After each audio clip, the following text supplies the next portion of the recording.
تو جو کرنے کے کام ہے کوئی اس کی طرف توجہ بولو بھائی نہیں دے رہا. تو کہاں سے کہاں بات چلی گئی ہے. جب صحابہ کے بارے میں ہم پڑھتے ہیں سنتے ہیں نا تو پھر ظاہر ہے کیا قربانیاں ان لوگوں کی بھائی. تو کعب ابن مالک رضی اللہ تعالی عنہ غزوہ احد میں بھی شریک رہے, غزوہ خندق میں بھی. وہ کہہ سکتے تھے میں سب میں شریک رہا تو میرا ایسا بائیکاٹ کہ مجھے کہا جا رہا ہے مجلس سے اٹھ کے چلے جاؤ. ہم جیسے نالائق ہوتے تو کیا حال ہوتا ہمارا. ذرا ذرا سی بات پہ کیسے ہم لال پیلے ہو جاتے ہیں. وہ چلے گئے اٹھ کے. کیوں؟ اس لیے کہ وہ نبی کی ذات کو نہیں دیکھ رہے. بھائی کسی سے ذاتی جب مسئلہ ہو, کسی سے ذاتی محبت ہو, ذات کا مسئلہ ہو تو وہ اتنا برداشت بولتے کیوں نہیں کرتا. باس کو برداشت نہیں کرتے لوگ. وہ یہ دیکھ رہے ہیں کہ یہ اللہ کے کیا ہیں, نمائندے ہیں. بھائی جب اللہ کسی بات کا یہ جو کہہ رہے ہیں نا چلے جاؤ, تو یہ نہیں کہہ رہے. کون کہہ رہا ہے؟ اللہ کہہ رہا ہے. یہاں اکڑ دکھانا یہ اللہ کے سامنے اکڑ دکھانا ہے جس نے ہمیں پیدا کیا. تو صحابہ جو رسول اللہ صلی اللہ علیہ وسلم کو دیکھتے تھے وہ اس حیثیت سے کہ آپ محمد ابن عبداللہ نہیں ہیں, آپ سید الانبیاء اور رسول اللہ ہیں. کتنی قربانیاں, لیکن نبی نے حکم دیا بیوی کو بھی الگ ہو جاؤ. اکیلے فرماتے ہیں کعب ابن مالک میں 40 دن اس حال میں رہا ہوں کہ قرآن نے میری کیفیت کو بیان کیا. ضاقت علیہم الارض بما رحبت, زمین اپنی کشادگی کے باوجود کیا ہو گئی, تنگ ہو گئی. ایسی زمین ہو گئی. فرماتے ہیں کہ میں سلام کرتا تو کوئی میرے سلام کا جواب نہیں دیتا. اسی دوران فارس کے بادشاہ نے ایک لیٹر بھیجا, خط بھیجا آپ کے پاس کہ ہم نے سنا ہے کہ تمہارے ساتھیوں نے تمہیں جو مقام ملنا چاہیے وہ مقام نہیں دیا. تم عزت دار آدمی ہو, تمہارے ساتھ یہ کچھ ہو رہا ہے, آ جاؤ ہمارے پاس. کتنی بڑی آزمائش تھی کہ نہیں تھی.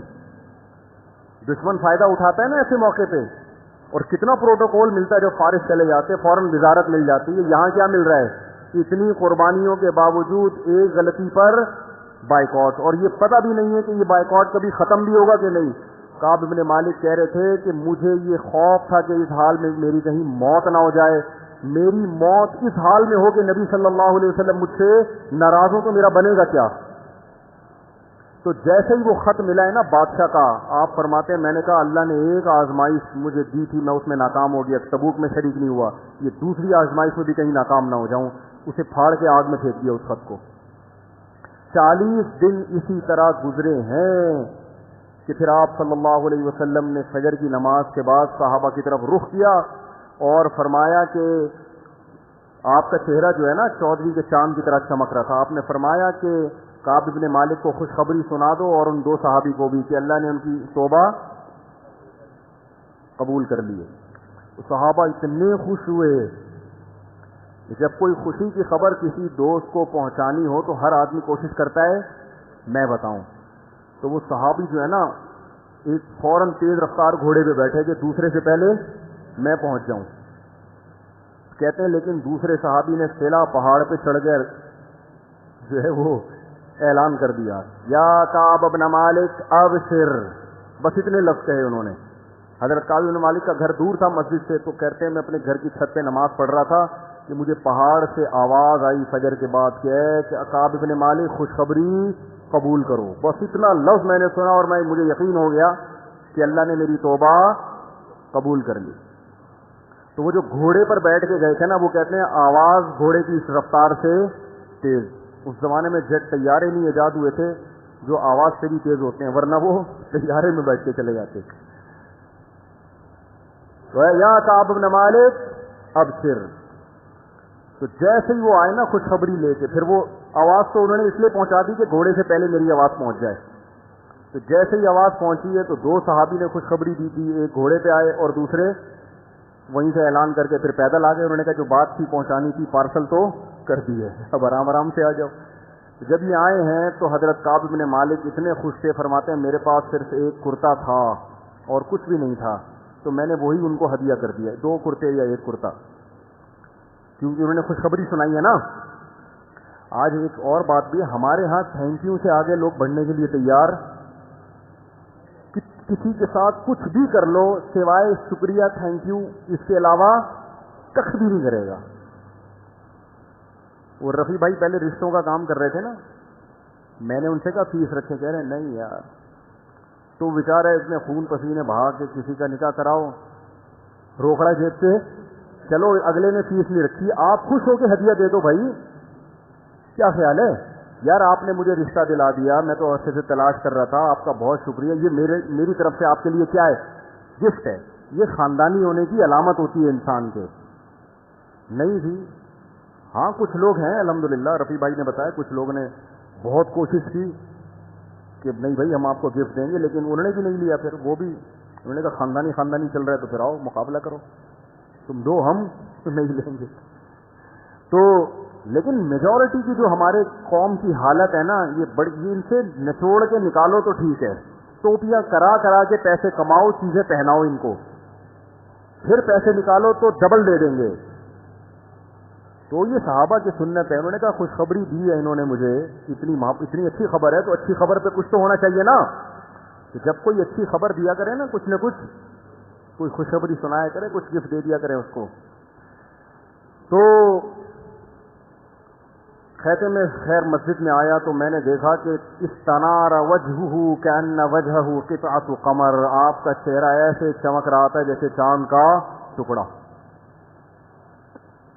اور بشارت کے الفاظ جو نبی کی زبان سے نکلے اس وقت, یا کعب بن مالک ابشر بخیر یوم مر علیک منذ ولدتک امک. کیا مزہ آیا ہوگا حضرت کعب بن مالک کو یہ سن کے. اے کعب میں تجھے خوشخبری دیتا ہوں ایسے دن کی کہ جب سے تیری ماں نے تجھے جنا ہے ایسا خوشی کا دن آج تک تیری زندگی میں نہیں آیا. ایسے دن کی مبارکباد.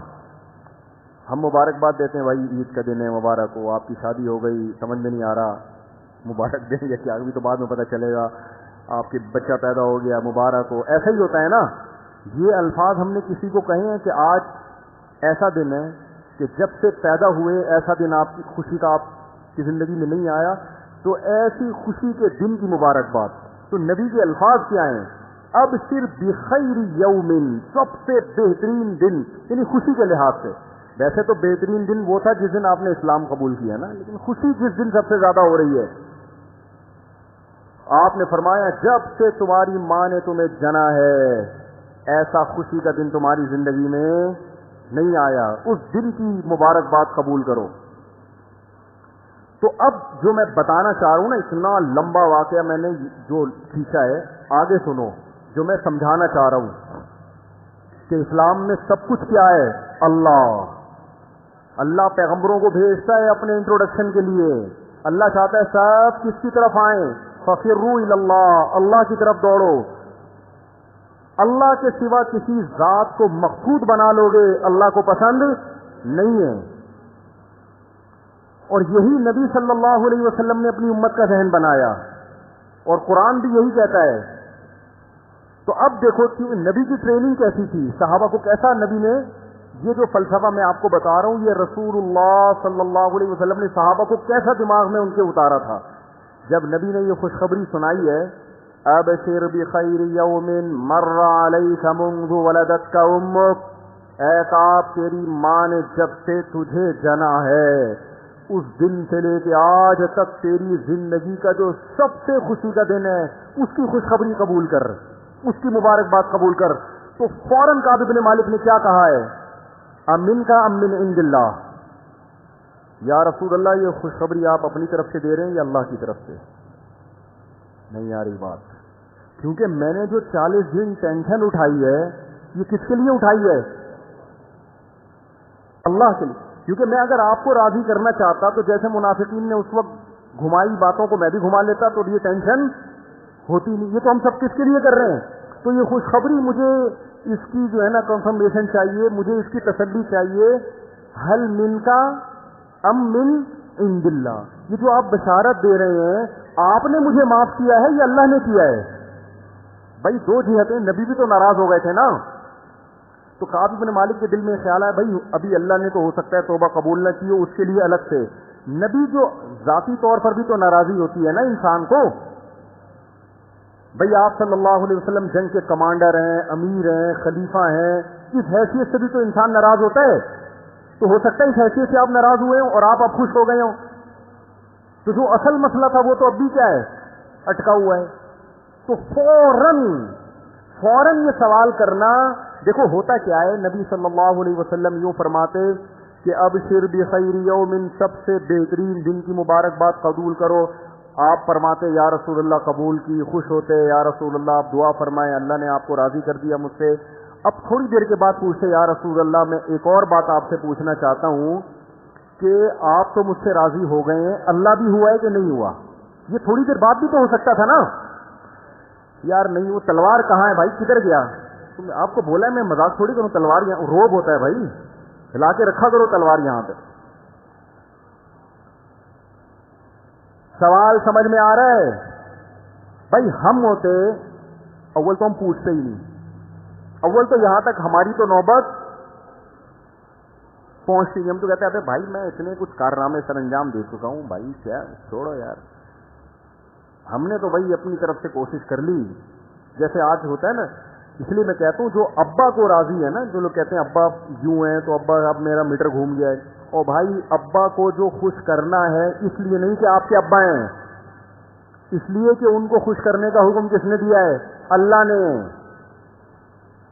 جب اللہ سامنے ہوتا ہے نا تو پھر انسان بڑوں کے سامنے نخرے نہیں کرتا. کہ باس سے لڑو بھائی، آپ نے کمپنی کے لیے بہت کچھ خدمات کی، ایک دفعہ آپ کی سے غلطی ہو گئی، باس نے کہا بھائی نکل یہاں سے، میں تیرا بائیکاٹ کروں گا. آپ چلو جاؤ، اڑے تمہارے باپ کا تھوڑی کھاتے ہیں، تنخواہ لیتے ہیں، اچھا لگتا ہے، خدا میں آپ کو ایوارڈ دوں گا. یہ غیرت مند ہونے کی کیا ہے؟ کیونکہ باس کو جو خوش کر رہے ہو اللہ کے لیے تھوڑی. باس کو بھائی پیسوں کے لیے خوش کرتا ہے آدمی، یار باس سے بنا کے رکھو، تنخواہ ٹائم پہ ملے گی، اور فری پھوکٹ میں تھوڑی. آپ اس کو اس کی کمپنی چلا رہے ہو، وہ بھی تو کما رہے ہیں نا. ارے وہ بھی کما رہے تو وہ بھی آپ کو دے رہے، تو دونوں ایک دوسرے سے فائدہ اٹھا رہے ہیں. کسی کا کسی پر احسان نہیں ہے. تمیز سے چلے گا چلے گا، نہیں چلے گا جا رہے یہاں سے. اڑے تڑے کر کے بات کرو آپ،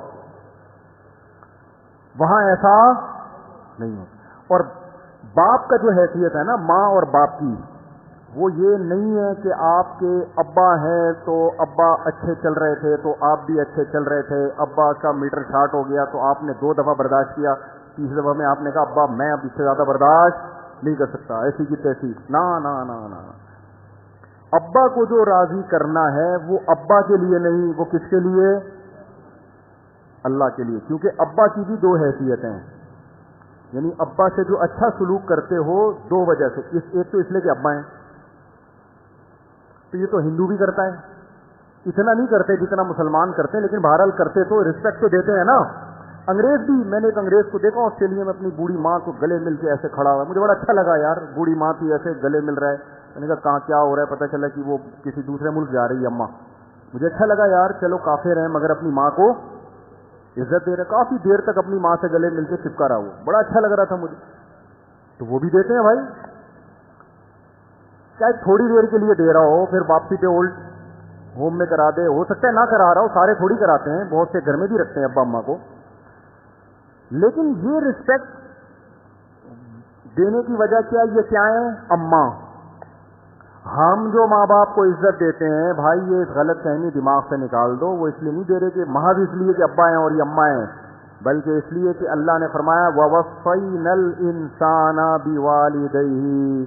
اللہ فرماتے ہیں تیرے باپ نے تجھے اپنی رسپیکٹ کا حکم نہیں دیا، میں نے حکم دیا تجھے کہ اپنے باپ کی عزت کر. اور حکم نہیں دیا، وصیت کی ہے جو حکم سے بڑھ کر چیز ہے. تو جب اللہ کی وجہ سے کسی کو عزت دی جاتی ہے تو پھر وہ کیفیت ہوتی ہے جو کس کی تھی؟ کعب بن مالک رضی اللہ عنہ کی تھی. بہت مشکل ہے بھائی، بات سمجھانا بہت مشکل ہو گیا. تو پھر سمجھ میں کیوں نہیں آ رہی؟ اتنا آسان ہے. تو رپورٹیں تو وہی آ رہی ہیں جو میرا بیان سن رہے ہیں، ان کی رپورٹیں بھی کوئی اتنی اچھی کہ بھئی چلو سن کے اتنے اچھے بن گئے کہ اب وہ ویسے کے ویسے ہی ہیں. تو رپورٹ جب تک نہیں آئے گی اس کا مطلب بیان سمجھ میں نہیں آ رہا. تو خیر، کعب بن مالک کو نبی نے کیا فرمایا؟ خوشخبری قبول کرو. تو ایسا لگتا ہے فوراً جب کہا نا من کا من امن عند اللہ، اس کا مطلب ان کے دماغ میں بس ایک چیز سوار ہو گئی تھی کہ کس کو راضی کرنا ہے؟ اللہ کو. اس لیے فوراً پوچھا یا رسول اللہ یہ خوشخبری آپ کی طرف سے ہے یا اللہ کی طرف سے؟ نبی نے فوراً جواب. نبی بھی غضبناک نہیں ہوئے. ہم پیر و مرشد ہوتے, ہائے ہائے تلوار آپ کے لیے نہیں کہہ رہا. پیر و مرشدین جو آج کل مارکیٹ میں ٹوپی ڈرامے چل رہے ہیں, روحانیت کے نام پہ جتنا مرضی بولو, مگر لوگوں نے جانا روحانی بابوں کے پاس ہی ہے اور طبیعت سے الو بنا رہے ہیں. یار کیا دیوبندی, کیا بریلوی, کیا اہل حدیث. اب تو اہل حدیث بھی اس میدان میں آ گئے, حالانکہ وہ نہیں تھے پہلے. وہ بھی رومال لال نہ ایسے جیسے مکہ کے کوئی مفتی اعظم بیٹھے ہوئے ہوں. میں نے سعودی عرب کا دیکھا روحانی ٹوپی ڈرامہ, سعودی عرب کا مکہ. میں نے کہا یہ عربوں کو کیا ہو گیا یار, یہ تو اچھے بندے تھے, یہ تو ان میں تو یہ ٹوپی ڈرامے تھے نہیں. دیکھا وہ جبہ شبہ پہن کے لال رومال اور خوبصورت, نہیں جیسے حرم ہے امام حرم بیٹھے ہوئے ہوں کوئی, یا ان کا چھوٹا بھائی بیٹھا ہوا ہو. میں نے کہا یار سعودی عرب میں بھی ٹوپی ڈرامے شروع ہو گئے. جب انہوں نے بولنا شروع کیا تو وہ پنجابی بول رہے تھے. میں نے کہا اسٹیشن کہاں کا ہے؟ پاکستان کا. میں ورنہ حلیے سے حیران ہو گیا, اور لوگ دھڑا دھڑ حلیے کو دیکھ کر کہ یار یہ تو توحید پرست, اور یہ تو مزاروں کے خلاف, اور یہ تو مکہ مدینہ. بھائی مکہ مدینہ میں بھی بڑے بڑے الو بیٹھے ہوئے ہیں. آپ کیا سمجھ رہے ہو؟ مکہ جانے پر کسی الو کے مکہ جانے پر پابندی ہے؟ کوئی بھی جا سکتا ہے. لوگ کہتے ہیں مکہ سے, مکہ میں بیٹھ کے بات کر رہے ہیں, مدینہ, اور پتہ نہیں مکہ میں بیٹھا ہوا بھی ہے کہ نہیں بیٹھا ہوا. دیکھو ہم یہاں انوائرمنٹ اگر بنانا چاہیں مکہ کا بنا سکتے ہیں کہ نہیں بنا سکتے؟ یہاں آپ کھجورے لا کے رکھ دیں الفلاحیہ مسجد میں, اور جبے کبے پہن لیں, تھوڑا سا عود کی خوشبو چھڑک دیں یہاں پہ, اور لال نیلی پیلی مخمل کی جو سعودیہ کا لک آ جائے تھوڑا سا, اور میں بھی لال رومال پہن کے جبہ پہن کے بیٹھ جاؤں, 2-4 دفعہ کھجور کا تذکرہ بھی کروں. جو عرب میں ہوتا ہے کھجور زیتون زیادہ آ رہا ہوتا ہے, ایک پیالے میں یہاں رکھ, ایک برتن میں کھجوریں ہوں, ادھر قہوہ ہو, اور ایک کیا کہتے ہیں گولڈن کلر کی کیتلی ہو. گولڈن کلر کی کیا ہو؟ عربوں کا یہی کلچر ہے نا, بڑی اسٹائلش قسم کی کیتلیاں ہوتی ہیں ان کی. وہ گولڈن کلر کی کیتلی ہو تو ہم بھی دیکھنے میں کیا لگیں گے. یہاں مکہ سے لائیو بیان ہو رہا ہے مفتی طارق مسعود صاحب کا, کوئی مشکل کام نہیں ہے. تو وہ یار لال رومال پہن کے وہ بھی الو بنا رہے ہیں روحانیت کے نام پہ. تو بڑا مسئلہ ہے یہ, لیکن میں اب اس لیے نہیں بیٹھ کہ ان کو بننے دو الو, ان کی قسمت میں یہ لکھا ہوا ہے بنو طبیعت سے. جو ان لاجیکل بات کرے گا لوگ اس کے فینز ہوتے ہیں, لاجک کی بات کرنے والے کے لوگ فین نہیں ہوتے, 2-4 ہی ہوتے ہیں. تو ہاں اب دوبارہ آتے ہیں. دیکھو نبی صلی اللہ علیہ وسلم نے فرمایا اب شر بخیر یوم, خوشخبری قبول کرو. فوراً کیا کہہ رہا, ہاں میں کہہ رہا تھا اگر ہم ہوتے, پیر صاحب ہوتے جو مارکیٹ میں چل رہے ہیں, میں اپنے مرید سے کہتا, پہلے کئی دن ناراض رہتا, میں کہتا اب میں خوش ہو گیا ہوں.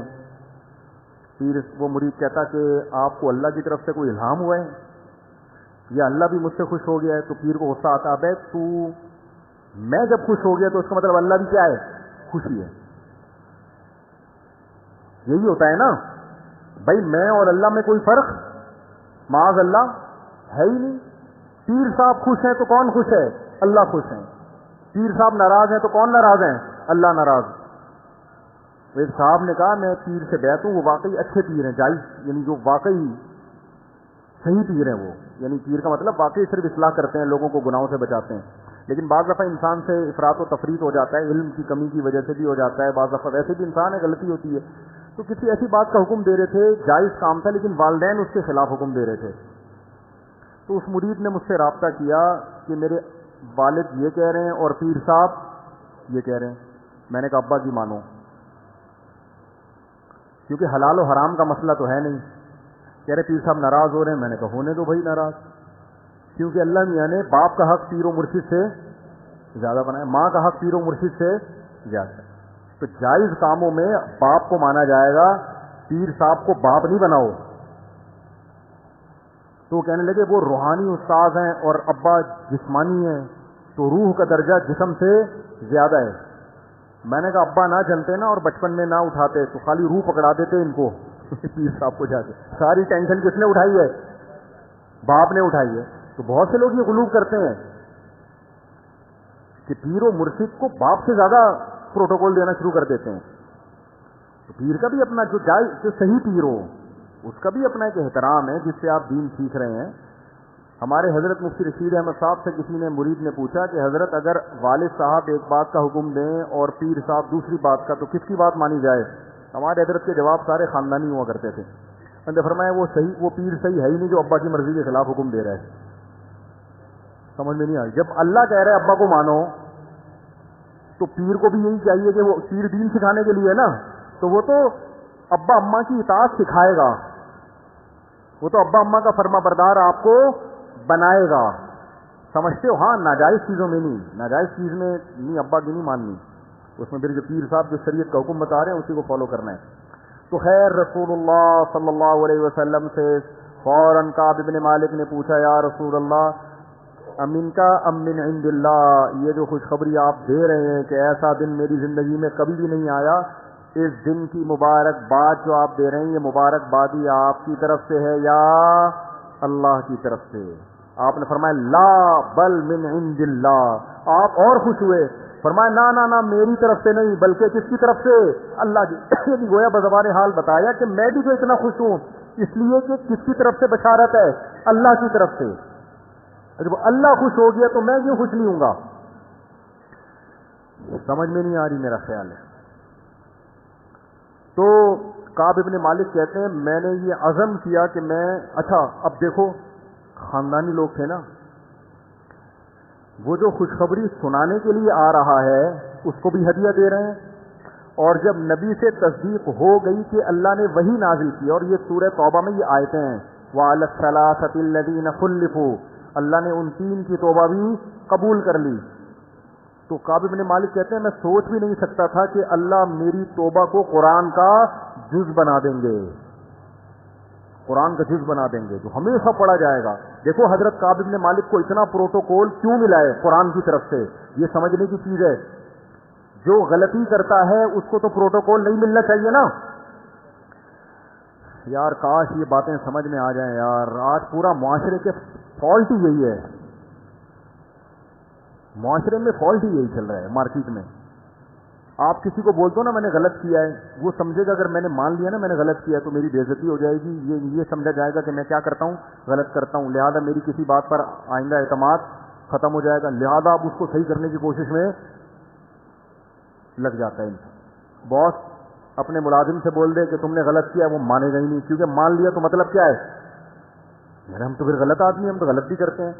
باس نے غلط کیا, کسی نے کہا کہ سر آپ یہ غلط کر رہے ہیں, وہ مان لے گا میں نے غلط کیا, تو نتیجہ کیا نکلے گا؟ وہ سمجھے گا کہ میری بےزتی ہو جائے گی, میری بےزتی ہو جائے گی تو پھر میرے اعتماد ختم ہو جائے گا, اعتماد ختم ہو جائے گا تو وہ یہ تو بندہ ہی ٹھیک نہیں ہے, بندہ ہی ٹھیک نہیں ہے تو میری کوئی بات پھر تو ہر بات ہی غلط ہوگی. تو وہ کہتا ہے نہیں میں نے غلط نہیں کیا.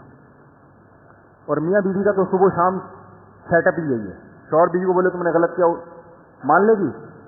ہو ہی نہیں سکتا. میں غلط, اور بیوی شوہر کو بولے تم نے غلط کیا ہے, وہ پہلے سے اعتراف کر کے بیٹھا ہوا ہوتا ہے میں نے کبھی صحیح بھی کیا ہے, یہی مطلب وہ بھی نہیں مانتا. پہلے میں نے صحیح کہا تھا, اب تھوڑا چینج کر رہا ہوں اپنا بیان, وہ بھی نہیں مانے گا. اور حقیقت ہے نہیں مانتے, چینج نہیں کر رہا, حقیقت بیان کر رہا ہوں, واقعی نہیں مانتے. ہمارے پاس کیس آتے رہتے ہیں نا, اپنی غلطی کم بخت کوئی سننے کے لیے تیار نہیں ہے, ماننا تو دور کی بات, ماننا تو دور کی بات. تو دیکھو یہاں حضرت کعب ابن مالک سے غلطی ہوئی, پروٹوکول اتنا ملا کہ قرآن میں ان کے لیے آیتیں اتر گئیں کہ تم 3 کی توبہ اللہ نے قبول کر لی ہے. ایسا اتنی عزت, 3 سارے جانتے تھے یہی 3 ہیں. کتنا خوش ہوئیں گے ہمیشہ تراویح میں قیامت تک ہمارا نام لیا جا, ہمارا تذکرہ ہوتا رہے گا ہمیشہ. کتنا خوش ہوئے ہوں گے وہ. یہ اتنا پروٹوکول غلطی کرنے کی وجہ سے نہیں ملا, غلطی تسلیم کرنے پر ملا ہے کہ غلطی کی جو سزا ہے اس کو کیا کیا جا رہا ہے, ایکسپٹ کیا جا رہا ہے, قبول کیا جا رہا ہے. اسی کو نبی صلی اللہ علیہ وسلم نے بیان کیا, یا بنی آدم کلکم خطاؤن, اے بنی آدم اللہ فرماتے ہیں تم میں سے ہر شخص غلطی کرتا ہے, وخیر الخطائین التوابون, سب سے بہتر غلطی کرنے والے وہ ہیں جو توبہ کر لیں. نہ تو آپ ایسے ہو سکتے ہیں کہ آپ سے کبھی غلطی نہ ہو. کتنے بڑے بڑے یوٹیوب پہ میں دعوے لوگوں کے سنتا ہوں, میں کہتا ہوں ان کو یار ہم کسی بڑے عالم سے اختلاف کرتے ہیں نا تو زبان لڑکھڑا رہی ہوتی ہے کہ کچھ عالم کی شان میں گستاخی نہ ہو جائے. اگلے سوچیں گے تو ہے کل کا بچہ, تو ہم سے اختلاف کر رہا ہے. آپ نے دیکھو کہ میں 10 دفعہ اس بات کو ریپیٹ, بھائی بعض علماء یہ کہتے ہیں, بلکہ ہمارے حضرت فرمایا کرتے تھے کسی بڑے عالم سے اختلاف کرنا ہو تو اپنا نام نہ لو, کسی دوسرے عالم کا نام لے کے کہو کہ وہ اختلاف کرتے ہیں اور ان کے یہ دلائل ہیں. اپنے آپ کو ایکسپوز کرنا نا کہ ان کی رائے یہ ہے, میری رائے یہ. بھائی ادب تمیز کہاں گیا, بھائی ادب کہاں گیا؟ آپ سے بڑے بڑے علامے موجود ہیں. دیکھو دنیا میں بھی ایسا ہوتا ہے, ایک ہارٹ اسپیشلسٹ بیٹھا ہوا ہے, ہارٹ کا سرجن بیٹھا ہوا ہے جو آغا خان میں بڑی اچھی پوسٹ پر ہے, بہت بڑے بڑے آپریشن کر لیے, 80 سال کا ہو گیا, بڑی بڑی ڈگریاں اس کے پاس, اور ایک MBBS 4 سال کیا ہوا. اب کوئی بندہ آتا ہے ہارٹ کے بارے میں پوچھتا ہے, یہ بول رہا ہے, یہ بولنا شروع کر دے, اس کو غصہ آئے گا نا. بھائی تو کل کا بچہ ہے, تیری تو سیکھنے کی عمر ہے, تو ہم سے پوچھ. تو ادب تمیز کا تقاضا یہ ہے کہ بڑا بیٹھا ہوا ہو تو چھوٹا کیا کرتا ہے, خاموش. سر جس خاندانی لوگ ہیں وہ کہتے ہیں بھائی سر سے پوچھیے آپ, بلکہ خود بھی انہی سے پوچھتا رہے گا. اور اگر دلائل سے ثابت ہو جائے کہ سر کی رائے اس بارے میں غلط ہے تو وہ کسی دوسرے بڑے ڈاکٹر کے کندھے پہ رکھ کے بندوق چلائے گا, اپنی رائے کسی بڑے کے سامنے پیش کرے گا. وہ بڑا بتائے گا کہ یہ ان کی رائے کیا ہے, صحیح ہے, تو انہی کے نام لے کے بیان کرے گا. ہر پاگل سے پاگل اٹھ کے بڑے بڑے علماء کے خلاف ایسے کلپ بنا رہا ہے, میری رائے میری رائے. وہ تو ہے کون یار, تیری رائے, تیری حیثیت کیا ہے؟ یہ تمیز مار کی ماں باپ سکھاتے ہیں بچپن میں یہ چیزیں, ایک دفعہ نہیں سکھائی نا تو بس گئے, پھر نہیں سیکھتا انسان. کوئی ہے وہ ادب ہی ختم ہو گیا بالکل. تو کیا بات چل رہی تھی؟ تو بھائی غلطی جو ہے نا, غلطی یہ ہوتی ہے سب سے, کوئی اتنا بڑا مسئلہ نہیں. آرام سے بھئی یہ آپ نے مفتی صاحب یہ غلطی کی ہے, یہ مفتی صاحب کو چاہیے آرام سے سنیں, اچھا اس پہ غور کرتے ہیں, چلو ٹھیک ہے اب اس کو ہم تھوڑا سا اگلے بیان میں صحیح کر دیں گے, ختم ہو گئی بات. نہیں آ رہی, کیا ہو گیا بھائی؟ تو اسی طرح گھر میں اگر بیوی آپ سے کہہ دیا کرے کہ دیکھیں آپ نے جو یہ کیا غلط کیا, سنو ایک دفعہ تسلی سے بیٹھ کے کہ غلط کہہ رہی ہے صحیح کہہ رہی ہے, ایک دم ٹیسٹ میں نہیں آ جایا کرو. جو ضرورت سے زیادہ غیرت مند بننے کی کوشش کرتا ہے نا بیوی, اس کو ایک دفعہ بتا دے تمہاری ماں نے یہ کہا, تلواریں نکال لے گا, اوے میری ماں کے خلاف زبان استعمال کر رہی ہے. بھائی تسلی سے سنو, آپ کی اماں سے بھی غلطی ہو سکتی ہے, ہو سکتی ہے. آرام سے جی بیگم فرمائی, اب وہ کتھا سنا رہی ہے آپ کی اماں نے یہ کیا, آپ کی اماں نے یوں کیا, آرام سے سن کے بھڑاس نکالنے دو اس کو. اچھا میں اس پہ سوچوں گا, سمجھ رہے ہو؟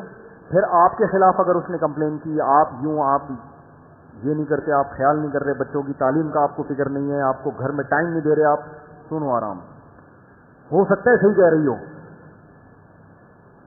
اور یہ مرض ان لوگوں میں زیادہ ہوتا ہے جن کو باہر عزت زیادہ مل رہی ہوتی ہے. ارے آپ کسی کمپنی میں آفیسر ہو نا, تو سارے امپلائی آپ کے دائیں بائیں گھوم رہے ہیں, آپ کو بڑا پروٹوکول دے رہے ہیں, عزت دے رہے ہیں, تو آپ کو یہ وہم ہو جاتا ہے کہ میں بہت اچھا ہوں. نہیں آ رہی بات سمجھ رہے ہو؟ خدا کی قسم اٹھا کر ایک بات کہوں نا تو غلط نہیں ہوگی, انسان کو تباہ تعریفیں کرتی ہیں, برائیاں نہیں کرتی. تعریف تباہ کرتی ہے. تعریف ایسی چیز ہے جب انسان اپنی تعریف سنتا ہے تو خوش فہمی میں آتا ہے کہ واقعی ایسا ہی ہے جیسا لوگ کہہ رہے ہیں. جھوٹ تو ویسے بھی کسی اور کے بارے میں بھی سنو 3-4 دفعہ تو یقین ہونے لگتا ہے, اور اپنے بارے میں تو پہلی دفعہ میں بھی سنو نا حالانکہ یقین ہوگا کہ یہ جھوٹ بول رہا ہے. میری زندگی میں ایک آدمی ایسا ملا ہے جس کی کسی نے جھوٹی تعریف کی تھی اور اس نے کہا یہ آفیسر جھوٹ بول رہا ہے. وہ ایک پیر کے پاس گیا, وہ بڑا ہوشیار لڑکا ہے. پیر کے پاس گئے کسی روحانی ٹوپی ڈرامے کے پاس نا, روحانی کے ساتھ ٹوپی ڈرامہ کا لفظ اٹیچ کر دیں ہمیشہ کے لیے. جیسے ہوتا ہے نا حضرت دامت برکاتہم, حضرت ہم پیغمبروں کے ساتھ علیہ السلام لگاتے ہیں, حضرت موسیٰ علیہ السلام صحابہ کے ساتھ رضی اللہ عنہ لازمی حصہ ہے نا. کیا ہو گیا بھائی, فلاں رضی اللہ عنہ, فلاں علیہ السلام. تو اسی طرح روحانی جب آئے گا تو ٹوپی ڈرامہ. یہ رضی اللہ عنہ جیسے ہم نے صحابہ کے ساتھ لگا دیا، پیغمبروں کے ساتھ کیا لگا دیا علیہ السلام، بزرگوں کے ساتھ دامت برکاتہم، تو روحانیوں کے ساتھ جب بھی بیان کیا کرے مفتی صاحب ایک روحانی پیر ہے ٹوپی ڈرامہ، یہ ایسے جیسے ایک فرض تھا جو آپ سے رہ گیا ان کو بالکل وہ کریں، کیونکہ ان کی بہت زیادہ عزت ہو رہی ہے معاشرے میں، اور جو جھوٹ عزت ہے، الو بنانے پر کسی کو عزت ملتی ہے؟ لیکن الو بنا کے لوگ عزت، چوروں کو لوگ چور سمجھتے ہیں، پڑھے لکھے لوگ نہیں جاتے، ان روحانی ٹوپی ڈراموں میں عاشقان رسول جا رہے ہیں، جو اسلام سے محبت کرنے والے ہیں وہ ان سے متاثر ہوتے ہیں۔ دیکھو چور سے تو چور متاثر ہوگا، اسمگلر سے اسمگلر متاثر ہوگا، لیکن دیندار لوگ تو متاثر نہیں ہوتے نا۔ لیکن جو روحانی ٹوپی ڈرامے ہیں نا، ان کے پیچھے کون جاتا ہے؟ تبلیغ والے جائیں گے ان کے پیچھے۔ ہاں، جتنا زیادہ تبلیغ میں وقت لگا ہوگا اتنا زیادہ الو بنانا اس کو آسان ہے روحانی ٹوپی ڈرامے کے لیے۔ دامت برکاتہم کو میں نے ٹوپی ڈرامہ کر دیا، روحانی کے ساتھ دامت، کوئی روحانی سے بولے ہمیں ٹوپی ڈرامہ کیوں کر رہے ہیں؟ ہمارے یہاں دامت برکاتہم کا ایک فارم یہ بھی ہے ٹھیک ہے نا، یہ اس کی دوسری فارم ہے۔ تو یہ تبلیغ والوں کو بیوقوف بناتے ہیں، یہ عاشقان رسول کو جو نبی سے عشق کرتے ہیں نا، ان کو یہ لوگ بیوقوف بناتے ہیں نبی کا نام استعمال کر کے اور اس طرح کی باتیں کر کے۔ تو خیر بات کیا چل رہی تھی؟ صرف انگلی رہ جاتی ہے، میں مضمون بھول جاتا ہوں۔ ہیں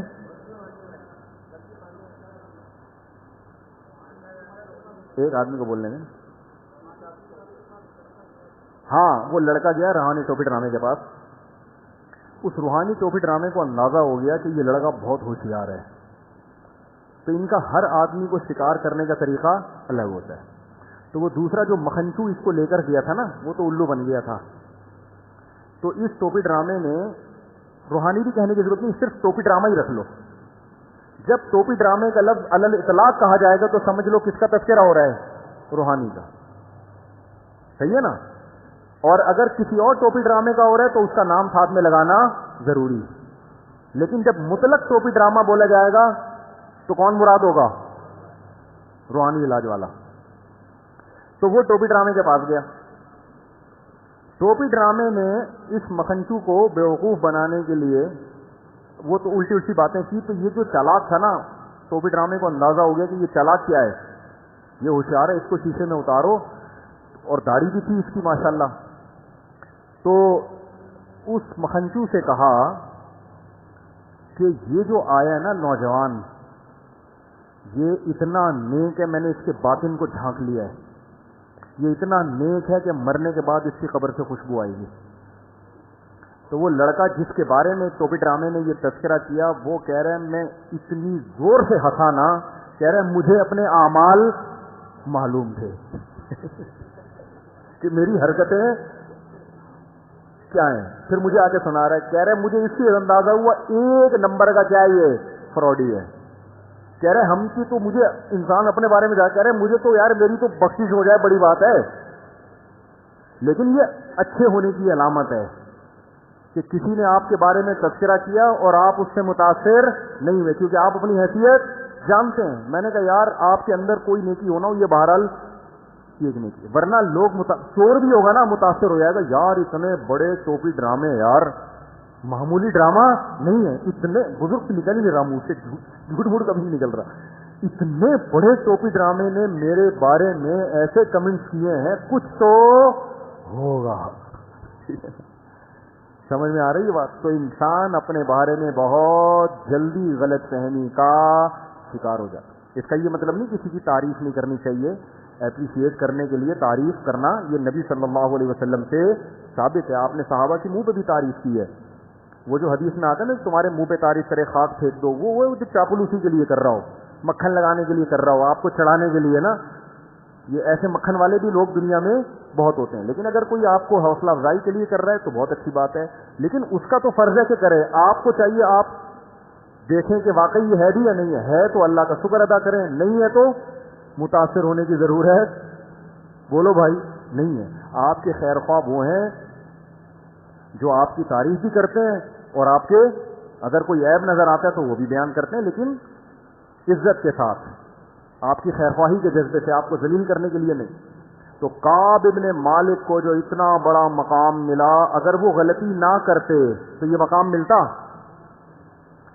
اس لیے علماء کہتے ہیں بعض دفعہ انسان گناہ کر کے ایسے مقامات تک پہنچ جاتا ہے جہاں تک وہ نہیں پہنچتا جس نے گناہ نہ کیوں. اب یہ عجیب بات ہے نا, یہ باتیں بتائی نہیں جاتی. کیوں بتائی نہیں جاتی؟ کہ اس بہانے لوگ گناہ نہ کرنا شروع کر دیں. تو اصل میں وہ گناہ کی وجہ سے نہیں پہنچتا, گناہ سے توبہ اس نے ایسی خاندانی کی ہوتی ہے کہ گناہ کرنے سے پہلے جو اس کا تعلق تھا نا اللہ سے, گناہ کے بعد جب توبہ کی ہے تو پہلے سے بھی زیادہ مضبوط تعلق ہو گیا. جیسے حدیث میں آتا ہے, ایک عورت نے زنا کیا, شادی شدہ عورت نے نبی کے پاس آئی, صحیح مسلم کی حدیث ہے, یا رسول اللہ مجھ سے زنا ہوا, رجم کی سزا جاری کریں. 4 دفعہ آئی, آپ نے حکم دیا پتھروں سے مار کے ہلاک کیا جائے. تو پتھروں سے مار کے اس کو ہلاک کیا گیا. آپ نے نماز جنازہ پڑھی. حضرت عمر نے فرمایا یا رسول اللہ ایک زانی عورت کا جنازہ پڑھاتے ہیں. آپ نے فرمایا لقد تابت توبۃ لو قسمت 70 من اہل المدینہ لوسعتهم, ایسی خاندانی توبہ کی ہے کہ اگر مدینہ کے 70 گناہ گاروں میں ڈیوائڈ کر دی جائے تو ہر ایک کی بخشش ہو جائے. تو اب ہم یہ کہہ سکتے ہیں نا کہ ان سے زنا نہ ہوتا تو اتنا بڑا مقام نہ ملتا. تو یہاں زنا نہیں ہے, زنا سے توبہ, زنا کی وجہ سے مقام نہیں ملا. زنا سے توبہ ایسی کی ہے کہ ایسی توبہ کوئی کرتا نہیں ہے کہ اپنے آپ کو پتھروں سے ہلاک کروانے کے لیے پیش کر دیا. یہ بڑی بات ہے نا کہ اتنا آخرت کا خوف کہ مجھے دنیا میں سزا چاہیے, آخرت میں نہیں چاہیے. حالانکہ پتہ بھی ہے کہ توبہ کر لو گے تو معاف ہو جائے گا, لیکن تسلی نہیں ہو رہی, نہیں بھی سزا چاہیے. تو اس سے پتہ چلتا ہے بھائی غلطی, کوشش کرو غلطی نہ ہو. دیکھو اس امید پہ غلطی کرنا کہ میں توبہ کر لوں گا بعد میں, یہ بہت بڑی حماقت ہے. یہ ایسے ہے جیسے اپنے آپ کو زخمی کرو اس امید پہ کہ بعد میں علاج کر لوں گا. کورونا کے مریض سے گلے مل رہے ہیں, جھپیا پا رہے ہیں کہ ہو جائے گا تو پھر وینٹیلیشن کا انتظام کر لوں گا. تو ایسا تو کوئی بھی نہیں کرتا نا. ہو گیا, نہ چاہتے ہوئے بھی ہو گیا, پھر ہے توبہ. تو کعب بن مالک نے یہ سوچ کے تھوڑی غزوہ تبوک سے پیچھے رہ گئے تھے کہ بعد میں توبہ کروں گا, بلکہ وہ تو شیطان نے ورغلایا اور کھیتیاں پکی ہوئی تھیں, پورے سال باغ سے محنت کی تھی, گرمی تھی, اب کھجور کھانے کا وقت آیا, سارے سال کی محنت ضائع ہوتے ہوئے نظر آ رہی ہے کہ تبوک میں چلے گئے تو, اور پھر یہ بھی سوچ رہے ہیں ہم تو ہر جنگ میں شریک رہے ہیں تو اس میں نہیں گئے تو کیا ہو گیا. تو اس طرح سے شیطان نے کیا کیا, روک لیا. اور شیطان کو پتا ہوتا نا کہ ایسی خاندانی توبہ کریں گے, وہ کہتا بھائی آپ جائیں. وہ کیا کہتا, بولو بھائی, شیطان نے قسم اٹھائی تھی نا اللہ سے کہ ان سے نافرمانی کرا کے چھوڑوں گا. تو اللہ نے بھی کیا فرمایا, دوسری روایت میں آتا ہے کہ جو توبہ کرے گا میں اس کو معاف کر دوں گا. تو شیطان اپنا کام کرا رہا ہے, آپ اپنا کام کرو. شیطان اگر پچھاڑ دیتا ہے تو توبہ کر کے اللہ کو مناؤ دوبارہ. تو کعب بن مالک کی جو کو اتنا جو عزت ملی اس لیے کہ غلطی کا اعتراف کیا, جو سزا مل رہی ہے اس کو اللہ کا حکم سمجھ کے برداشت کی, اتنا بڑا مقام مل گیا ان کو. تو ہاں, اب جو میں بات کر رہا تھا, جب توبہ قبول ہوئی ہے, توبہ جب کعب بن مالک کی قبول ہوئی, بڑی سنائی گئی ہے, تو خوشخبری دینے والے کو بھی کیا کیا, گفٹ دیا نا. تو اب جب نبی نے بتایا کہ اللہ نے توبہ قبول کر لی ہے, تو پہلے تو تسلی کی کہ اللہ نے کی ہے یا آپ نے معاف کی ہے, تو بتایا اللہ نے. تو فوراً اگلا جملہ پتہ ہے کیا تھا, یا رسول اللہ اس مال کی وجہ سے میں جہاد سے پیچھے رہ گیا تو یہ سارا مال صدقہ. یہ توبہ بھی کیا ہے, تبھی تو یار یہ صحابہ تھے بڑے خاندانی. عرب کو آپ جو اس دور میں عرب تھے نا, بعض مورخین ان کا بہت ہی بھیانک نقشہ کھینچتے ہیں کہ بڑے ایسے تھے. ایسا نہیں ہے بھائی, ان میں کچھ برائیاں ضرور تھیں مگر بلڈ کیا تھا, کیونکہ خاندانی لوگوں میں اللہ نے اپنے پیغمبر کو بھیجا ہے کہ کل قیادت ان کے ہاتھ میں آئے گی. بنی اسرائیل کو میں اللہ نے موسیٰ علیہ السلام کو تو بھیجا, مگر بنی اسرائیل کو پوری دنیا کی قیادت اللہ دینا چاہتے ہی نہیں تھے, اور موسیٰ علیہ السلام آخری نبی بھی نہیں تھے, ان کے بعد بھی نبیوں کا سلسلہ جاری ہونا تھا, تو اللہ نے بنی اسرائیل دے دی. کیسے نالائق تھے نا, کہیں سے بھی خاندانی چیزیں تھیں ان کے اندر. چند ایک کو چھوڑ کر, چند ایک کی تو اللہ نے تعریف کی ہے, لیکن بنی اسرائیل میں اکثریت کیا تھی, جس بات کا حکم دو یہ ہر بات میں, اور یہ سخاوت تو تھی نہیں. لیکن ادھر صحابہ کو دیکھو, کیسا برداشت کیا انہوں نے. وہ یہ کہہ سکتے تھے کہ اگر میں نے گناہ کیا تھا، پہلی بات تو یہ کہ میں ہر جنگ میں شریک رہا ہوں، تو یہ غلطی ہو گئی تو بس میں نے 2 رکعت پڑھ کے اللہ سے توبہ کر لی تو معاملہ کیا ہو گیا. کیونکہ مسئلہ تو یہی ہے کہ توبہ کر لو تو اللہ کیا کر دیتا ہے، معاف. ہماری تو ایسے ہی توبہ ہوتی ہے، کوئی غلطی ہوئی بلکہ اتنا بھی نہیں تکلف، استغفر اللہ، بس چلو سب کیا ہو گیا، معاف. اتنا بھی کم بات کرنے کے لیے تیار نہیں ہے. چلو یار اتنا بھی کر لینا، یہ بھی نہیں کرتے. اللہ تو اس میں بھی معاف کر دیتا ہے کہ بھائی آئندہ نہیں کر. یہاں ابھی تک بھی نہیں آ رہے. تو پہلی بات کعب بن مالک کہہ سکتے تھے کہ ساری زندگی جہاد کرتا رہا، ایک غلطی ہوئی، اور ویسے تو غلطی ساری زندگی بھی جہاد نہ کیا ہو، ہر دفعہ ہی انکار کیا ہو، تو جتنے بھی بڑے گناہ ہوں ایک توبہ سارے گناہوں کو کیا کر دیتی ہے، معاف. تو مسئلہ تو یہی ہے، علماء سے سنا ہے مسئلہ تو یہی ہے. بس 2 رکعت بھی نہیں پڑھنے کی ضرورت، توبہ کر لو کیا ہو جائے گا، معاف. اور واقعی معاف ہو جاتا ہے. اللہ کا قانون بھی یہی ہے کہ آئندہ نہ کرو، یعنی عزم کرو آئندہ نہیں کروں گا. نہ نہ نہ نہ اتنا نہیں، بلکہ ساری جنگوں میں شریک، اور اس کے بعد بھی پھر 40 دن جو بائیکاٹ ہوا اس میں جو ٹینشن ہوئی ہے، کہہ سکتے تھے کہ چلو میں نے توبہ بھی کی اور دنیا میں اس کی گناہ کی سزا بھی اللہ نے دے دی. جو 40 دن میں ٹینشن میں کہ نبی کو سلام کر رہا ہوں تو سلام کا جواب نہیں دے رہے، میری طرف دیکھ نہیں رہے ہیں، سمجھ رہے ہو کہ نہیں سمجھ رہے. تو یہ جو ٹینشن 40 دن میں نے گزارے، اور پھر ایک بادشاہ نے مجھے لیٹر بھیجا، اس کو میں نے جلا دیا، یہ بڑی آزمائشوں سے گزر گیا. اب تو میں دودھ کا دھلا ہوا بالکل نیٹ اور کلین ہو چکا ہوں، اب مزید کچھ کرنے کی ضرورت نہیں ہے. نہ نہ نہ خاندانی لوگ بھائی، مال سے محبت. جو صحابہ کی غلطیوں کو ہائی لائٹ کرتا ہے نا، وہ سمجھ رہا ہوتا ہے کہ وہ اپنے اوپر قیاس کر رہا ہوتا ہے کہ جیسے ہم سے ہوتی ہے تو اسی طرح ان سے. ان کی غلطیوں میں اور ہماری غلطیوں میں زمین اور آسمان کا فرق ہے. ان کی غلطیاں ایسے ہوتی ہیں جیسے آدم علیہ السلام کو شیطان نے ورغلا کے جنت کا درخت کھلا دیا. اس کا یہ مطلب تو نہیں ہے کہ آدم علیہ السلام کے دل میں اللہ کے حکم کی ویلیو نہیں ہے، یہ مطلب تھوڑی ہے. شیطان انسان کو کچھ نہ کچھ وہ گھماتا رہتا ہے تو انسان گھوم جاتا ہے. ہم جو غلطی کرتے ہیں تو اللہ کا خوف ہمارے دل سے نکل چکا ہوتا ہے، اللہ کی عظمت ہمارے دل سے نکل چکی ہوتی ہے. تو صحابہ کے دل سے اگر اللہ کی عظمت نکلی ہوتی تو اتنی قربانیاں جو انہوں نے دی ہیں وہ قربانیاں نہ دیتے. دیکھو حضرت ابو سفیان کو شیطان نے روکا اسلام قبول کرنے سے. یہ بات آج نیگیٹو اس میں بیان کی جاتی ہے ذہن میں کہ اتنی دیر سے اسلام قبول کیا جب سب کچھ حل ہو چکا تھا. او بھائی، شیطان نے ان کو روکا ہے، ورغلایا، لیکن جب قبول کیا انہوں نے اسلام تو پھر اس اسلام لانے کے بعد کی قربانیاں دیکھو ان کی. ان کو یہ احساس تھا کہ میں دیر سے مسلمان ہوا ہوں تو اب مجھے اس کی تلافی کرنی ہے.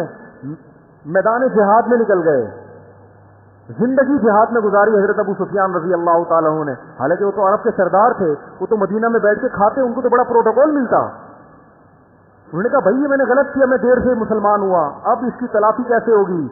تلوار لے کے میدانوں میں نکل گئے اور اپنی زوجہ حضرت ہندہ کو بھی لے کر گئے میدان جہاد میں کہ میں اگر میدان میں بھاگ گیا تو میری بیوی مجھے آر دلائے گی.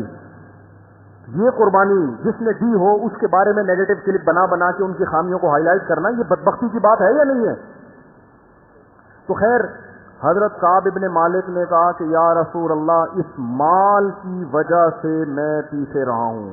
یہ تعویل بھی نہیں کر رہے کہ نہیں ایکچولی وہ مال کی وجہ سے تو نہیں، وہ تو ایک ویسے ہی میرا بزنس تو ہے، لیکن میں نے سوچا کہ اتنے لوگ ہیں تبوک میں جانے والے، میں نہیں گیا تو کیا ہوگا. نہ نہ نہ، پوری اپنی غلطی کا اعتراف کر رہے ہیں. یا رسول اللہ، اس مال نے مجھے روکا ہے، تو اب اس کی تلافی یہ ہے کہ اس مال کی ایسی کی، بولو بھائی، یہ میری اپنی زبان ہے نا. ابھی آپ حدیث گوگل میں ایسی کی ایسی لکھ کے تلاش کر رہے ہیں حدیث نمبر، کچھ ہمارے اپنے ترجمے بھی ہوتے ہیں جو اس کی عکاسی کر رہے ہوتے ہیں کہ ان کی نیت یہی تھی. تو اس مال کی کیا ایسی کی، پورا مال صدقہ کوئی کر سکتا ہے یار، بولتے کیوں نہیں. یا رسول اللہ، پورا مال صدقہ، جہاں چاہے خرچ کریں. یہاں بھی ہم پیر ہوتے، ہم کہتے لے آ بھائی، کیا کر لے بھائی، لے آ. آج تو بڑا جوش میں مرید نے آج جیب میں ہاتھ ڈالا ہے اور جوش میں بھی ہے، لے آ. آپ صلی اللہ علیہ وسلم نے فرمایا نہ، کیونکہ آپ جانتے تھے یہ مخلص صحابی ہیں، ان کے بیوی بچے بھی ہیں, چلو ایک ان سے کوتاہی ہوئی تھی تو اب کیا ہے, یہ تو اپنے لحاظ سے صحیح کر رہے ہیں مگر میں نے اپنے ساتھیوں کا بھی خیال کرا. فرمایا نانا پورا مال نہیں, پھر پتہ نہیں آدھا مال کیا یا 1/3 کیا یا کیا کیا, مجھے اس وقت حدیث پوری ذہن میں نہیں. منع کیا ان کو کہ نہیں پورے مال میں صدقہ کرو, کچھ حصہ مال کا کچھ حصہ ان سے صدقہ کروایا, تو باقی رہنے دو استعمال کرو. تو بھائی کیا بات تھی, کہاں سے شروع ہوئی تھی یہ بات ساری, یہاں آئی کہاں سے؟ واقعہ کون سا سنا رہا تھا؟ ڈائری رکھ کے بیٹھا کریں میرے سامنے.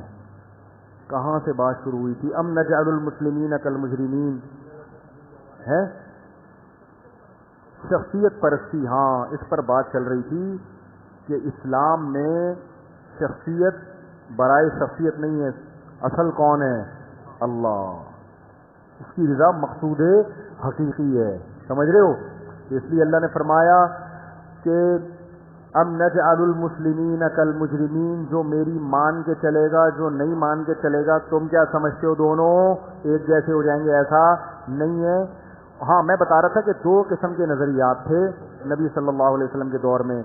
کچھ تو یہ تھے جو کہتے تھے کہ حساب و کتاب سرے سے ہے ہی نہیں, اور کچھ یہ کہتے تھے کہ ہمارے پاس مال اسباب ہیں, ہم ترقی یافتہ ہیں, ہمارے پاس علم ہے, یہ سب حکومت ہمارے پاس ہے, تو اس کا مطلب اللہ ہم سے خوش ہے, لہذا آخرت میں بھی ہم زیادہ اچھی کنڈیشن میں ہوں گے. یہ دونوں نظریے آج بھی پوری طرح موجود. لوگ گوروں کی ترقی سے متاثر ہوتے ہیں کہ نہیں ہوتے؟ یار اصل تو وہ مسلمان وہ ہیں, اصل مسلم تو وہ ہیں, انسانیت کے اصل خیر خواہ تو وہ ہیں جو غیر مسلموں کی بڑی تعریفیں کر رہے ہوتے. لہذا میں نے خود سنا ہے لوگوں کو, اصل تو یہ سائنسدان جائیں گے جنت میں جنہوں نے انسانیت کی اتنی خدمت کی. نیوٹن جائے گا, آئنسٹائن جائے گا, بڑی خدمت کی انسانیت کی انہوں نے. بلب ایجاد کیا تھا نا ایڈیسن نے, ایڈیسن ہی تھا نا, کوئی اور تو نہیں تھا بھائی, پتہ ہی نہیں. ایڈیسن وہ بیٹھے ہیں ماسٹر صاحب, ایڈیسن نے بلب ایجاد کیا, کتنے لوگوں کو فائدہ پہنچایا. تو ان کی دنیا میں بھی عزت ہے تو آخرت میں بھی عزت ہوگی. تو اللہ نے اس سے بھی عنایتوں میں رد کیا ہے کہ دنیا کی ترقی یا دنیا میں مال و اسباب یا خوشیاں یا عزت, چاہے وہ انسانیت کی خدمت کی بیس پہ ملی ہو یا کسی اور بیس پہ ملی ہو, یہ تمام تر چیزیں اس کی علامت نہیں ہے کہ آخرت میں بھی تم آگے ہوگے. اللہ نے فرمایا کہ ان لکم فیہ لما تخیرون, کس کتاب میں تم نے پڑھ لیا کہ جو تم دنیا چاہتے ہو یہ آخرت میں بھی تمہیں ملے گی؟ یہ کس کتاب میں پڑھ لیا؟ اب یہاں بھی کیوں ہے؟ کیونکہ اللہ سب سے پہلے کس کو مانتا ہے؟ اگر ایڈیسن نے بلب ایجاد کیا تھا اللہ کو خوش کرنے کے لیے تو آخرت بنا لی اس نے. سمجھ میں نہیں آ رہی بات. نیوٹن جو اتنے دن تک درخت کے نیچے, جب تربوز گرا تھا درخت کے نیچے تو تربوز نہیں گرتا, آم گرا تھا, کیا گرا تھا؟ سیب جو نیوٹن کے سر پہ آگے گرا اور اس نے یہ سوچا کہ گریوٹی بھی کوئی چیز ہوتی ہے. یار یہ نیوٹن بھی عجیب چیز تھا یار. نیوٹن مجھے ملا نا قیامت کے دن میں ذرا سائڈ پہ چھاؤں, میں آپ سے 2 منٹ کا کام ہے. آپ پلیز مجھے یہ بتائیں کہ اتنے دنوں سے آپ کو سمجھ میں نہیں آیا, سیب جب آپ کے سر پہ گرا ہے بھائی, یہ تو کب سے کیا کیا چیزیں ہیں گر رہی ہیں, کچھ بھی پھینکو کہاں جاتا ہے؟ زمین پہ گرتا ہے نا. تو چلو دیر آئے درست آئے, آپ کو سمجھ میں آیا کہ یہ زمین کیا ہے. بہت اچھی ایک تھیوری تھی اس کی, بہت زبردست تھیوری تھی جس سے انسانیت کو بہت فائدہ ہوا کہ بھائی جس چیز میں جتنا ماس زیادہ ہوگا, حجم زیادہ ہوگا, اس میں کشش اتنی ہی, یہی ہے نا نظریہ, اتنی زیادہ ہوگی. تو چاند چونکہ چھوٹا ہے تو وہ زمین کے گرد گھوم رہا ہے, سورج زمین سے بھی بڑا ہے تو زمین کو سورج نے اپنے گرد, جو جتنا بڑا فنٹر ہے نا کائنات میں فنٹر گیری کے کائنات چل ہی فنٹر گیری کے اصول پہ رہی ہے, جتنا بڑا فنٹر ہے وہ اتنا زیادہ کھینچ رہا ہے. تو یہ اصول بنانے والا تو اللہ ہے, لیکن بتانے والا کون ہے؟ نیوٹن. یاد رکھو سائنسدان اصول بناتے نہیں ہیں, بتاتے ہیں. بنائے کس نے؟ تو جو بنانے والا ہے اس کو تو لٹرلی کراتے, جو بتانے والا ہے اس کو تو پروٹوکول دے رہے ہیں. عجیب بات ہے ایسا نہیں ہے. یہ میڈیسن جتنی ڈاکٹر بنا رہے ہیں، بنا تھوڑی رہے ہیں، بنائی تو اللہ نے ہے. ڈاکٹر تو بتا رہے ہیں کہ یار اس جڑی بوٹی میں یہ اللہ نے رکھا ہے، اس جڑی بوٹی میں یہ. اس کو تو اتنا پروٹوکول دیے تھے ڈاکٹر کو. جو بنانے والا ہے اس کو کیا ماننے کے لیے تیار نہیں ہے، تو اللہ کیوں بخشے گا قیامت کے دن؟ نہیں یار یہ سمجھ میرا خیال ہے، کیوں بخشے گا اللہ قیامت؟ بولے جب جس نے بنائی ہے اس کو تو لفٹ ہی نہیں. تو یہ جو گریوٹی کا اصول ہے یہ اللہ نے بنایا ہے، نیوٹن نے بتایا ہے. اب نیوٹن اگر اس اللہ کو مانے گا، اور اس گریوٹی کی وجہ سے ہم زمین میں تمیز سے زندگی گزار رہے ہیں، گریوٹی نہ ہوتی تو آپ ابھی درمیان میں معلق لٹکے ہوئے ہوتے. یہ ویڈیو الٹی ہوتی، میں اپنے آپ کو پورا بیان اپنے آپ کو سیدھا کرنے میں لگا دیتا ہوں. 1 گھنٹہ مجھے اپنے آپ کو سیدھا کرنے میں لگتا کہ پہلے سیدھا تو ہو جاؤں، پھر کھوٹے سے کسی چیز سے باندھتا اپنے آپ کو. کتنی ٹینشن ہوتی نا. سورہ ملک میں اللہ نے کیا فرمایا؟ جعل لکم الارض ذلولا، اللہ نے زمین کو تمہارے لیے ذلیل کر دیا، مسخر کر دیا. یہ مسخر میں سب چیزیں آتی ہیں. گریوٹی اتنی رکھی ہے کہ نہ ویٹ بہت زیادہ اور نہ کم، ایک حساب و کتاب سے ہر چیز ایک تمیز. زمین اگر اللہ 10 گنا بڑی بنا دیتے تو پھر یہ جو میرا بیان 1 گھنٹے میں ختم تو ہو جاتا، مگر اٹھنے میں 40 گھنٹے لگتے. یہی ہوتا نا، بیٹھے ہی زمین سے چپکے ہوئے ہوتے، اٹھا ہی نہیں جا رہا ہوتا ہم سے. آپ لوگ بیان سننے آنا چھوڑ دیتے، اس لیے کہ جب گھر سے اٹھنے کی کوشش کرتے تو اتنی مصیبت، جیسے 40 کلو کا ویٹ رکھا ہوا ہے آپ نے اپنے اوپر، پھر چلنے میں 1 قدم اٹھانا کچرے کی طرح چلتے، پھر یہاں آ کے بیٹھتے تو اٹھتے نہیں. پولیس آتی اٹھانے کے لیے، اور پولیس تو آپ سے بھی زیادہ لیٹ آتی. کیا خیال؟ تو اللہ نے ہر چیز کو ایک حساب سے، وہ گریوٹی کا بھی اللہ نے اصول بنایا، وہ ساری چیزیں اللہ نے اپنے حساب سے بنائی ہیں. سائنسدان تو ہمیں بتا رہے ہیں، تو بتانے والوں سے تو اتنا عشق کہ یار یہ کیسے جہنم میں چلے جائیں گے. اور جس نے بنایا ہے سائنسدان اس کو لفٹ کرانے کے لیے تیار ہے ہی نہیں ہے. تو اللہ کہے گا پہلے تو میں ہوں جس نے کائنات بنائی ہے. سمجھتے نہیں ہو کہ نہیں؟ دیکھو ایک حکیم آپ کو دوا دیتا ہے، ایک جڑی بوٹی کھلاتا ہے، آپ ایک دم ٹھیک ہو جاتے ہو، آپ حکیم کو گلے لگا رہے ہو. یار بھائی سب سے پہلے تو وہ اللہ کا شکر ادا کرو جس نے اس جڑی بوٹی کو پیدا کیا اور پھر گائیڈ بھی کیا. جانوروں کے ذریعے گائیڈ کرتا ہے اللہ کہ دیکھو اس بیماری میں جانور یہ جڑی بوٹی کھا رہے ہیں. اس سے ڈاکٹروں کو پتا چلتا ہے کہ یہ چیزیں کیا ہیں، یہ کھانے کی چیز ہے، اسی سے ریسرچ ہوتی ہے. تو اللہ گائیڈ بھی کرتا ہے کہ دیکھو بندر اس موقع پہ کیا کھا رہا ہے. یہ سارے سائنسدانوں نے تو جانوروں کو زیادہ تر دوائیں دے کے جاتی ہیں. تو اس لیے اللہ کے یہاں سب سے پہلے کون ہے بھائی؟ اللہ. شیور تو خیر ایڈیسن نے ایجاد نہیں کیا، تو چائنا نے ایجاد کیا ہے. اب آپ چاہ رہے ہو کہ چائنا والے بخشے جائیں؟ چائنا والے، ان میں کوئی چیز نظر آتی ہے بخشش کی؟ حرکتیں دیکھو نا چائنیز کی، کتے کھا رہے ہیں اور ظلم کیسا کرتے ہیں. تو یہ سب اپنے مفاد کے لیے ہو رہا ہے. میں نہیں کہتا نیوٹن نے اپنے فائدے کے لیے، انسانیت کے لیے کیا ہوگا.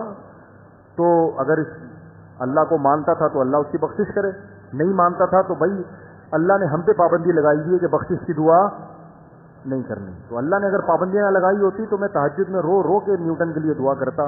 لیکن اللہ نے ہم پہ کیا لگا دی ہے کہ جو مجھے نہیں مانتا اس کے لیے آپ کو دعا کرنے کی اجازت نہیں ہے. مجھے نہیں پتا کہ وہ مانتا تھا کہ نہیں مانتا تھا، توحید پرست تھا یا نہیں تھا، یہ میرا ہیڈک نہیں ہے. اس لیے میں نہ اس کو جنتی کہہ رہا ہوں نہ جہنمی کہہ رہا ہوں. وہ اللہ کو مانتا تھا، توحید پرست تھا تو ٹھیک ہے، اللہ جانے وہ جانے. تو اس لیے قرآن کا حاصل میرے بھائی یہی ہے کہ کون ہے؟ اللہ ہے جس کو خوش کرنا ہے. اللہ عمل کی توفیق عطا فرمائے.